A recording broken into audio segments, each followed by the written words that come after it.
మీరు అయోధ్య రామ మందిరాన్ని దర్శించుకోవాలనుకుంటున్నారా? ఎలా వెళ్ళాలో తెలియదా? అయితే తక్కువ బడ్జెట్లో ఎలా వెళ్ళాలని చెప్పి నా దగ్గర ప్లాన్ ఉంది, చెప్తాను చూడండి. 2 తెలుగు రాష్ట్రాల నుంచి డైరెక్ట్గా అయోధ్యకు ఒక ట్రైన్ ఉంది. ఇది వారానికి ఒకటి మాత్రమే ఉంది. మీకు గనక ఈ డైరెక్ట్ ట్రైన్కి టికెట్స్ దొరకకపోతే మీరు ముందుగా అయోధ్యకు దగ్గరగా ఉన్న మన్కాపూర్ వరకు చేరుకొని మన్కాపూర్ నుండి మీరు అయోధ్యకు బస్సులో చేరుకోవచ్చు. మీరు అయోధ్య చేరుకున్న తర్వాత రామ మందిరానికి దగ్గరలో చాలా హోటల్స్ ఉన్నాయి. వీటి కాస్ట్ ఒక రోజుకి 500 రూపాయల నుండి 10,000 రూపాయల వరకు ఉంటాయి.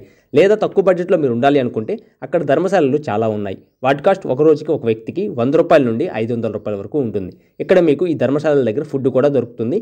దాని కాస్ట్ 50 రూపాయల నుండి 150 రూపాయల వరకు ఉంటుంది. అయోధ్యలో మీ ఎక్స్ప్లోరింగ్ ఈ విధంగా ప్లాన్ చేసుకోండి. ముందుగా మీరు సరయూ నదిలో స్నానం చేసి హనుమాన్ గడికి వెళ్ళి హనుమంతుల వారి దర్శనం చేసుకోండి. హనుమంతుల వారి దర్శనం తర్వాత కొంచెం ముందుకు వెళితే రాజా దశరథ్ మహల్ ఉంటుంది.